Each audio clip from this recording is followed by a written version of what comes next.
오늘이 마지막 수업이 되겠네요. 저번 우리가 첫 주에 다뤘던 것은 현대미술의 시작을 어떠한 식으로 볼 것인가에 대한 논의를 끌고 들어와가지고 이제 아방가르드 문맥하고 만나지는 지점을 찾아 들어가는 그런 경우였었죠. 그래서 뭐 인상주의부터 출발을 해서 그다음에 이제 추상미술로 들어오는 단계, 그러면서 추상표현지까지 그래서 회화의 문맥을 읽어나가는 그런 걸 봤었죠. 그걸 역사적으로 읽기도 하고 그다음에 아방가르드 문맥에서 또 어떻게 서로가 접점을 이루고 있는 것인가 찾아보는 그런 경우인데요. 그 이후부터 우리가 이제 화두를 잡았던 게 이제 역사적 아방가르드. 아방가르드 크게 두 가지로 나눕니다. 역사적 아방가르드하고 그 다음에 네오 아방가르드 이렇게 두 개를 묶어 나가는 그런 경우인데요. 우리 수업에서 다뤘었던 것은 이제 역사적 아방가르드. 거기에 화두를 던졌던 것이 처음에 이제 다다이즘 이제 1910년도 1차 대전 전후 그 사이에 이제 나왔었던 그런 경우죠. 그건 이제 국제적인 하나의 운동으로서 우리가 이해를 하게 된 그런 경우였는데요. 그 이후에 이제 바로 이제 이태리로 여행을 가서 이태리의 미래파, 그다음에 러시아 구축주의 서로가 어떻게 또 연결이 되고 있는가, 또 그쪽에서 얘기하고 있는 아방가르드는 또 무엇인가 라는 걸 찾아봤습니다. 그 다음에 이제 바로 연결이 됐었던 게 독일 표현주의, 다리파하고 청기사파 이 두 파를 좀 나눠봤었는데요. 물론 이제 그 이전에 있었던 다다나 이탈리아 미래파나 러시아 구축주의하고 비교를 한다고 하면은 독일 표현주의는 조금 전통적인 문맥을 갖고 있습니다. 하지만 그들이 다뤘던 소재나 그들이 다루고자 하는 그 내용 같은 경우를 보게 되면 굉장히 그 아방가르드 문맥에서 읽힐 수밖에 없는 그런 경우였었고요. 그리고 그 다음에 이제 그 초현실주의로 들어와가지고 초현실주의 참 그 난해하면서도 굉장히 복잡하기도 한 그런 부분들이었는데 초현실주의의 작가들 몇 명을 좀 훑어봤습니다. 훑어봤으면서 그 작가들이 어떻게 아방가르드라는 문맥 속에서 이해될 수 있는가 그것도 살펴보는 그런 경우였었고요. 그러고 나서 이제 교육의 분야로 들어와서 교육. 지금 우리나라 말로 얘기한다고 미술대학 이렇게 얘기할 수 있겠죠. 미술대학은 순수하고 이제 응용 파트가 같이 결합이 된 그런 부분들인데 거기에 전형을 갖다 바우하우스다라는 문맥에서 살펴봤습니다. 오늘은 이제 드디어 마지막 그리고 아방가르드, 즉 역사적 아방가르드 문맥에서 가장 중요하다고 생각되는 인물 마르셀 듀샹이 되겠죠. 마르셀 듀샹의 사실 마르셀 듀샹이 제작한 작품이라고 볼 수 있는 것들이 몇 개 없어요. 몇 개 없는데 그 중에서 이제 가장 우리가 지금도 거론이 되고 지금도 논의가 되고 지금도 계속 이론적인 측면, 미학적인 측면, 철학적인 측면 모든 인문학적인 담론에서도 다뤄지고 있는 레드메이드. 이게 이제 샘, 1917년도 나온 샘이게 되겠죠. 그거 하나 하고, 그 다음에 이제, 모나리자를 갖다가 이렇게 코스염하고 턱섬을 바꿔치기 해가지고 LHOQ라고 단어를 집어넣은 그 두 가지를 한번 중심적으로 좀 살펴보는 게 어떨까 싶은데요. 들어가기 전에 이제 듀샹이 한 얘기, 그 다음에 페터부르고가 쓴 아방가르드 이론, 이 이론은 역사적인 아방가르드를 다룬 이론서입니다. 이 두 개를 이제 좀 결합해서 좀 살펴볼 필요가 있을 텐데요. 듀샹은 1987년도에서 68년도에 서거를 했습니다. 왜 이 연도가 중요하냐 그러면은 1968년도 마르셀 듀샹이 죽고 난 다음 그 해에 대대적으로 회고전이 열리기 시작을 해요. 그리고 그 해에 다른 작가들이 듀샹한테 도전장을 내미는 게 굉장히 많습니다. 거기 대표적인 케이스가 요셉 보이스 같은 경우 전형적인 케이스인데 요셉 보이스는 1968년도 때 독일의 그 노드라인 웨스트팔렌의 주 정부의 그 국영 방송국에서 마르셀 듀샹에 도전장을 내면서 행위전을 하는 경우도 있습니다. 듀샹은 처음에는 이제 회화에서 출발을 해요. 회화에서 출발을 하면서 회화를 떠나게 되는 그런 과정을 갖다 지금 여기다 적었는데요. 읽어보면 나는 계단을 내려오는 나부 이전에는 시각적인 회화에 관심을 가지고 있었다. 그러나 지금부터는 아이디어, 즉 착상으로 전환하고자 한다. 그렇다는 이유는 회화를 다시 지성적으로 만들고 싶다라고 얘기를 하는데요. 나 자신이 눈을 즐겁게 하고 매혹적이고 물리적인 그림에서 가능한 한 멀어지려고 노력을 했었다. 그 극단적인 예가 문학적인 주제와 영감에 관한 것이었다. 사실 지난 수세기 동안 회화는 종교적, 문화적 주제요 영감에 관한 것이었다. 그리고 관객의 지식에 호소해왔다. 회화는 감각적일수록 더 높이 평가를 받았고 마티스의 그림은 바로 여기에 속하는 가장 훌륭한 작품이다. 아직도 물리적 그림의 새로운 경향이 창조되고 있고 19세기 대가들의 전통을 이어가고 있다. 미술은 동물적 표현보다 지성적 표현으로 전환되어야 한다. 나는 과거의 전통과 표현에 정말로 짜증이 난다. 라는 그러한 이야기를 하면서 회화 세계로부터 결별을 하고 나옵니다. 그럼 이 사람이 결별을 하고 나와서 어떠한 방식으로 이야기를 전개를 하고 있느냐라는 그런 경우인데 크게 묶으면 기성품 하나 묶을 수 있고요. 이걸 메디다 얘기하게 되죠. 이것이 지금에 와서는 이제 오브제라는 개념으로 읽혀지기도 하는데요. 자, 기성품, 그 다음에 사진. 지금에 와서는 사진 미술이라는 단어가 따로 생겼습니다. 그게 이제 60년도 후반부, 70년대에 들어와가지고 확산이 되므로 인해가지고 과거에 찍었던 사진도 작품으로 이해할 수 있는 근거를 갖고 오게 되는 그런 경우인데요. 아무튼 1917년서부터 1940년도, 그 다음에 50년도까지 듀샹이 사용을 했었던 그런 사진들은 예술이라는 문맥이 들어오질 않았었던 것들이에요. 자, 다시 기성품, 사진, 그 다음에 이미지도 이제 다루기 시작을 하는데요. 그 다음에 또 하나 재밌는 것이 이 사람이 언어를 사용을 한다는 겁니다. 언어. 그것은 이제 초현실주의에서 우리가 볼 수 있었던 그런 경우죠. 르네 마그리트 같은 경우는 자기가 파이프를 그려놓고 그 밑에다가 이것은 파이프가 아니다라고 쓴 거라든가 뭐 이런 식으로 해서 볼 수 있는 그런 경우인데, 자, 언어 그리고 대상, 그 대상 사이에 어떠한 간극 아니면 틈, 어떠한 사이 뭐 이런 식으로 차연 뭐 이렇게도 얘기를 하게 되는데요. 기성품, 사진, 이미지, 언어, 대상, 그 사이에 어떠한 그 우연적인 만남을 추구해 들어가는. 바로 여기서 이제 아방가르드적인 그런 문맥이 좀 이어져 나오는데요. 그럼 페터브루크가 자기 이론서 아방가르드의 이론에서 또 무엇을 얘기를 하고 있는가? 그것이 바로 듀샹하고서 그대로 연결이 되고 있는 그런 부분들인데요. 지금 번역을 해봤습니다. 아방가르드는 그들의 극단적인 선언문에서 개인적인 생산의 카테고리 대하여 부정을 한다. 만일 듀샹이 1913년이 바로 이제 미술사에서 중요한 해가 되는데 그 이유는 마셀 듀샹이 변기하고 병말리기를 그대로 내놓기 시작을 해요. 시리즈 제작, 거기에 이제 사인을 하고 그것을 전시장에 보냈다고 한다면은 그로 인해 개인적인 생산의 카테고리가 부정이 된다.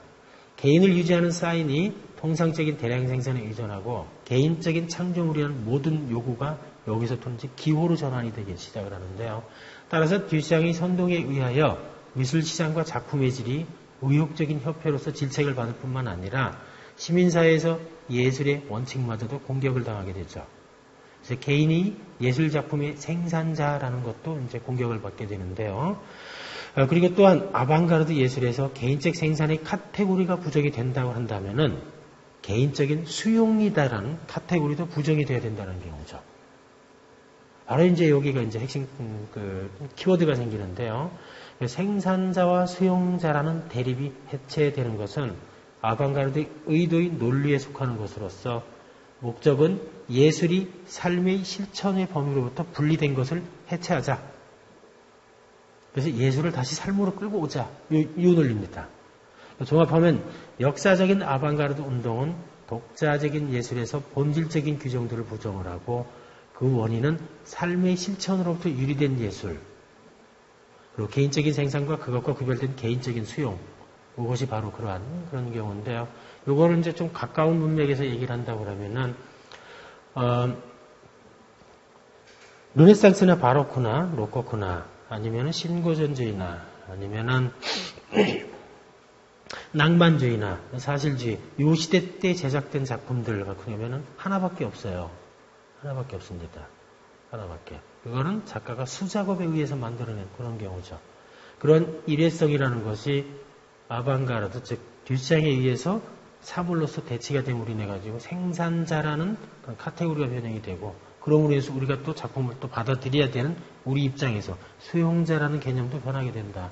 바로 이 문맥인데요. 그럼 도판을 좀 볼까요?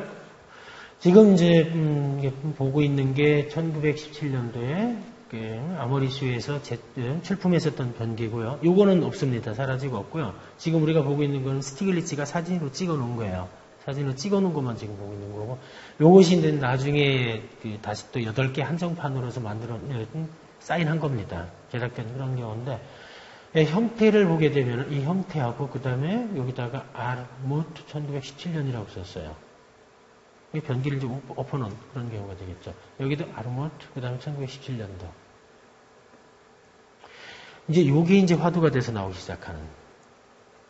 자, 여기서 아까 봤었던 샘, 작품은 샘이라고 되는데요. 1917년도에 나왔고요. 거기에 마르셀 듀샹은 아르무트 1917년도라는 사인을 집어넣습니다. 듀샹의 샘은, 이거 아까 봤었던 샘은 20세기 미술의 방향을 바꿔놓은 사건으로 기록이 되고요. 아까 왼쪽에서 봤었던 샘은 이건 스틸리 사진으로만 전해지는 거고, 현재는 1964년 아르토 슈바르츠에 의해 8개 한정판으로 주문 제작된 것이 남아있다라는 겁니다.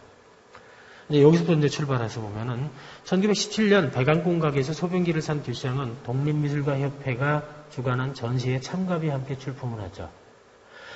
독립미술가협회, 그게 이제 미국 문맥이죠. 미국이다라고 했었을 때 유럽하고 비교를 하게 되면은 이런 문화적인 것, 특히 미술 분야에서는 조금 이렇게 부각되기 이전의 그런 상태, 이렇게 생각을 하시면 쉽습니다. 그때 이제 일주일 전에 이제 마르셀 듀샹과 그 아렌스버그가 둘이 공모를 해요. 둘이 공모를 해가지고서는, 그래, 우리가 여기에 이사회에 참가를 하고 있으니까 우리가 무엇을 어떻게 준비를 해야겠다고 공모를 합니다. 그리고 3일 전에 듀샹은 길거리에 나가가지고 그 수많은 변기 중에서 하나를 선택을 해서 사가지고 옵니다. 사가지고 아뜰리에서 엎어놓고 거기다가 사인을 하고요. 아르무트 1917, 1917년도 그럼 포장을 하고 거기다가 참가비를 딱 붙여가지고 보내죠. 그래서 자기 이름도 싹 빠지게 되는. 그러자 이제 그 회원들이 이제 작품을 딱 보니까 이상하거든. 그래서 여기서부터 이제 논쟁이 나오기 시작을 하는 경우인데요. 그 회원들은 제출된 작품들을 모두 받아야 한다는 회칙을 먼저 만들어놨습니다. 그 회칙에 의해 구성된 독립미술가협회의 이사회는 이 셈이, 즉 마르셀 듀샹이 보낸 셈이 비도덕적이고 작가가 직접 제작한 것이 아니라는 이유로 전시하는 것을 거부를 하죠. 그때 이제 아렌스버그가 이제 있다가 하는 소리가, 왜 이것이 작품이 아닌지에 대해서 한번 얘기 좀 해봐라. 그 이유는 전시다라고 했었을 때는 그들이 전시의 조건을 붙여놨습니다. 모든 것을 전시해야 된다. 출품비만 낸다. 전시 조건을 충족을 시켰는데 왜 안 되느냐라고 하면서 싸움이 붙게 되는데요. 그러자 이사회 회원이었던 마르셀 듀샹과 아렌스버그는 항의를 했고요. 나중에 사임을 하게 되죠. 그 이유가 이제 상당히 재밌는 사건인데, 듀샹이 썼을 것으로 추정된 기사가 활자화되어 사람들에게 알려지기 시작을 합니다. 그래서 듀샹이 이제 미국에 있다가 다시 파리에 와가지고, 파리에 있다가 다시 미국으로 가니까 자기는 모르는 사이에 리차드 무트 씨가 이제 화두가 됐다라고 얘기를 하는데, 거기에 나온 그 얘기입니다. 리차드 뮤트의 작품 셈이 외설적이라는 건 불합리하다. 욕실에 있는 하나의 설비물일 뿐이다. 그것은 우리가 매일 백안공 가게의 창문을 통해 볼 수 있는 하나의 설비물일 뿐이다. 뮤트가 셈을 자기 손으로 직접 만들었는가 하는 것은 중요하지 않다. 중요한 것은 뮤트가 이것을 선택했다는 것이다. 그는 일상의 흔한 사물을 선택해서 사물의 일반적인 용도가 새로운 이름과 관점화에서 어떻게 사라지고 또 새로운 의미가 탄생하는지를 보기 위해 선택한 것이었다라고 하는데요. 바로 여기서 선택의 문제가 또 대두되기 시작을 합니다. 이제 이런 기사가 이제 나옴으로 인해 가지고 이제 확산이 되기 시작을 하는 그런 경우인데요. 그러면 다시 이제 그 세밀 하나씩 한번 살펴보기로 하죠. 단어 무트, 거기에 대한 의미가 굉장히 또 다양한 그런 경우가 있는데요. 듀샹은 자신이 선택한 남성용 소변기에 무트라고 설명을 했죠. 이 이름은 듀샹이 아니라 다른 이름이 되는데요. 그건 이제 여러 가지 문맥입니다. 첫째가 무트는 모트웍스라는 유명한 위성 설비의 회사의 이름과 비교가 됩니다. 그러나 이 이름이 널리 알려져 있어서 무트라고 바꾸기도 해요. 그러한 논리가 하나 생기고요. 그 다음에 두 번째, 그 당시 그 신문에 실렸던 연재 그 만화, 거기에 뮤트와 제프에서 따온 것으로 추정이 되기도 합니다. 그 다음에 세 번째는 신문에서 모토는 뚱뚱하고 웃긴 남자로 나오는데 여기에 불어 리카르도, 그 번역을 하게 되면 부유한 놈, 부유한 자 이렇게 돼요.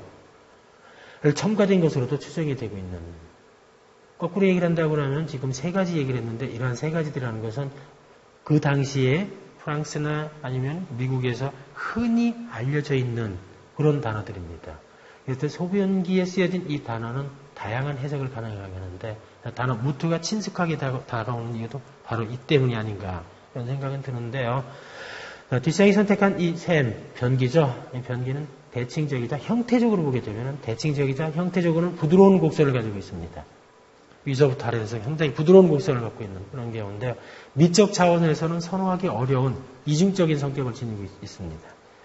뒷장이 단어적인 의미와 장소의 전환으로 인하여 이 기성품은 예술적인 오브제이자 비예술적인 오브제가 되는. 따라서 이 기성품의 의미는 선택한 자, 즉 마르셀 뒷장, 선택한 자의 선택 방법과 목적, 그리고 또 다양한 문맥에서 인식이 되고 관객의 지각 행위를 통해서 해석의 가능성을 얻게 되는 그런 경우죠. 요거를 이제 단어로 묶게 되면은 미술과 사물의 관계로도 읽을 수 있고요. 이미지와 대상의 관계도 묶을 수 있고 작품과 사물의 관계도 묶을 수 있습니다. 거꾸로 얘기를 한다면 우리 입장에서 변기를 가지고 이것이 미술작품이다라고 평가를 할 수도 있고 이것은 미술작품이 아니라 사물로서도 간주할 수 있다는 경우죠. 바로 그런 논리가 이제 뒷장이 누렸던 그런 경우인데 다시 한번 들어가세요. 자, 지금 여기 형태 굉장히 부드럽습니다. 여기다 사인을 해놨고요. 이거는 대량 생산된 것이고 대량 생산된 것은 사용의 목적이 있는 겁니다. 사용의 목적은 장소에 의해서 규정이 되는 것. 화장실에 가야 될 것이 전시장으로 오면서 기능이 상실이 되는 그래서 장소의 전환이라는 문제가 또 나오기 시작을 하는 그런 경우인데요. 그거를 형태적인 문맥으로 읽어내면 또 이렇게 돼요. 형태적인 문맥을 읽어내게 돼요. 자, 요거 형태를 가지고, 즉, 변기의 외관적인 형태를 가지고 회화로 번역해 놓은 겁니다. 볼록 올라와 있죠? 여기 되어 있죠.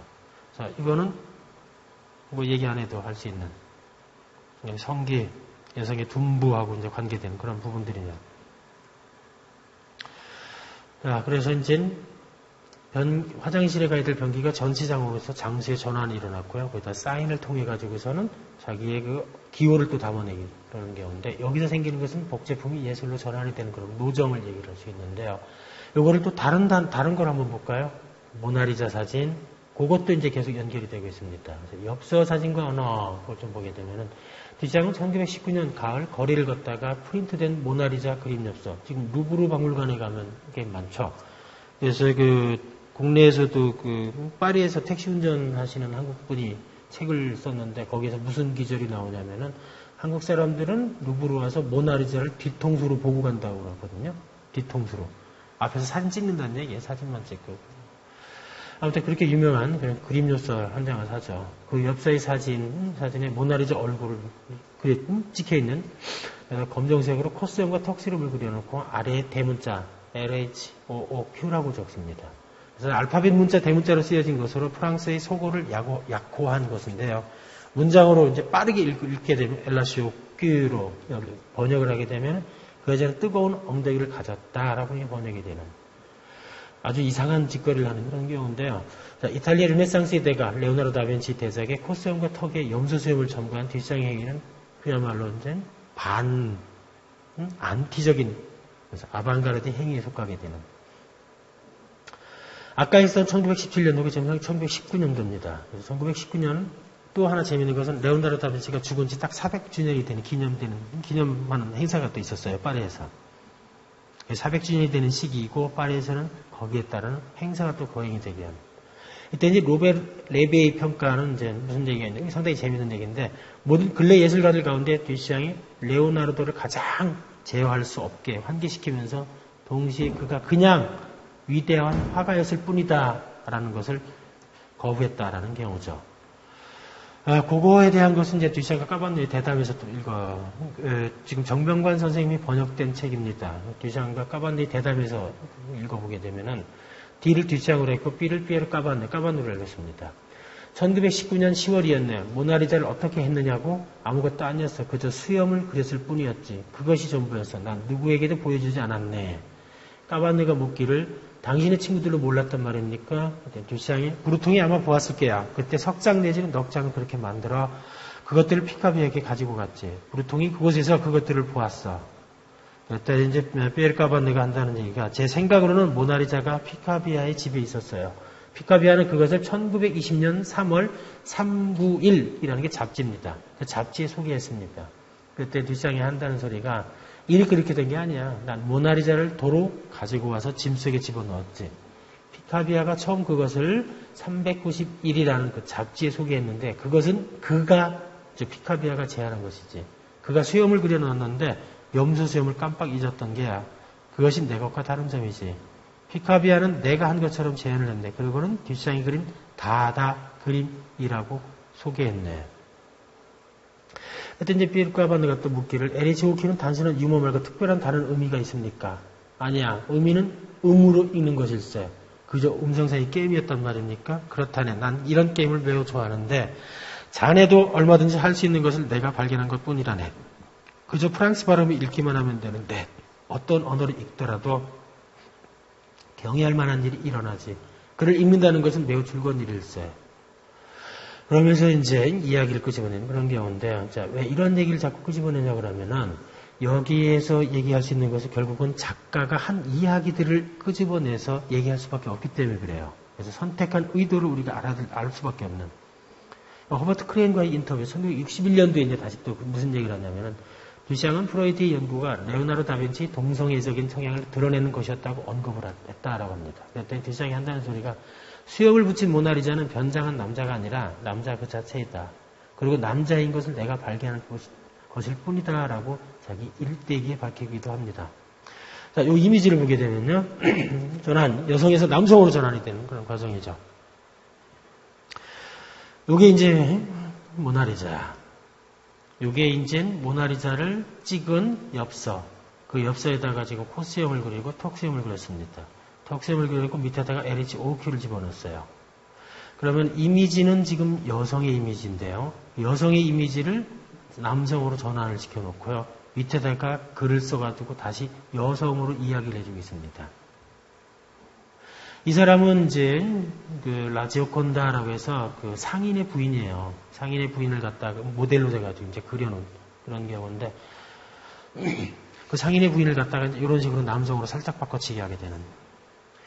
그러면 듀샹과 만네인 또 어떻게 차이가 났냐? 듀샹이 이러한 모나리자 코스염 턱수염을 그렸다가 만네가 다시 사진을 찍습니다. 사진을 찍어놓고 여기다 마르셀 듀샹이라고 사인을 해요. 이런 식으로 해가지고 이제 다다적인 행위를 좀 보여주고 있는 그런 경우인데요. 지금 같은 경우는 이제 아까 처음에 회화에서 떠나서 아방가르드 문맥으로 들어가는 노정, 거기에 이제 1917년도하고 1919년도 두 개를 지금 설명을 했는데요. 그럼 회화에서 아방가르드로 전환이 되는 과정을 좀 살펴볼까요? 계단에서 내려오는 나부, 이것도 작품 종류가 두 종류입니다. 남성적인 것과 여성적인 게 따로 있어요. 하지만 우리가 이 이미지를 보고는 이게 남성을 그린 건지 여성을 그린지 알 수가 없어요. 단지 작품 제목을 통해서만 알 수밖에 없는. 그린 화법을 보게 되면은 큐비즘적인 요소, 형태를 분할하게 되는.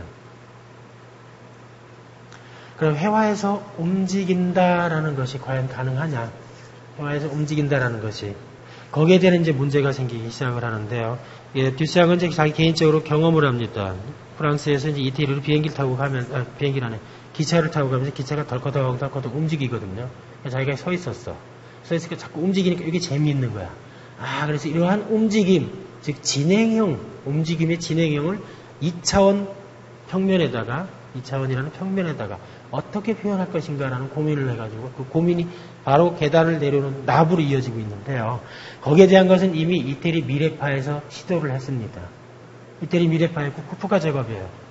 서가지고 고개를 숙이고 있는, 마치 우리나라에서 인사를 하고 있는 장면인데요. 이런 식으로 해서. 그래서 마치 동영상을 보고 있는 듯한 고개를 숙이고 있는 모습들입니다. 마르셀 듀샹이 이제 자기가 제작했던 그거하고 지금 또 이제 비교를 하게 되는데요. 군인들이 발을 짚고 이렇게 걸어가는 모습들입니다. 걸어가는 모습들을 여기서는 전면법, 즉 후기 인상주의적인 기법으로 표현을 한 거고요. 이쪽에 마르셀 듀샹은 큐비즘적인 부분, 면 분할, 대상을 면으로 분할을 해서 놓은 그런 기법으로 지금 그려내기 시작을 합니다. 하지만 회화는 결국은 움직인다라는 그런 진행형은 표현할 수 없다라는 경우죠. 그리고 움직인다라고 역동적인 것을 시작을 한 것이 이미 미래파에서 출발을 해서 나오는 그런 경우인데 거기에 대한 또 예문이 헤르낭 레저까지도 이어집니다. 헤르낭 레저의 기계적인 것. 사진을 한번 볼까요? 그럼 사진은 또 정확하게 얘기할 수 있어요. 사람이 이렇게 걸어가고 있는 모습을 계속 연속 촬영을 하게 되면 가능하게 되는 그런 경우인데요. 요게 이제 바로 이제 사진. 뛰고 있는 모습도 나오게 되고. 자, 사진에서 얘기하는 것과 회화에서 얘기하는 것의 차이점입니다. 그 다음에 또 하나, 자, 움직인다라고 했을 때 회화가 과연 어디까지 가능한 것인가 그러는 경우인데요. 오른쪽은 이제 에펠탑을 그린 것이고 에펠탑의 표현 기법은 키위즘적인 요소를 끌고 들어와서 그래서 오르피즘 쪽으로 이제 넘어가는 그런 단계를 보여주고 있는 그런 경우인데요. 계단을 내려오는 나부가 나중에 1960년도 이후에 들어와서 사진을 그리는 작가 게르하드 리히터에 의해서 다시 또 이런 식으로 재현이 됩니다. 자, 움직인다라는 것은 이제 우리가 2차원과 3차원의 관계 속에서 설명을 하게 되면은 저는 3차원의 관계 설명하겠습니다. 요 이제 관계가 될 텐데요. 메타포가 가능할 테고요. 그래서 움직임은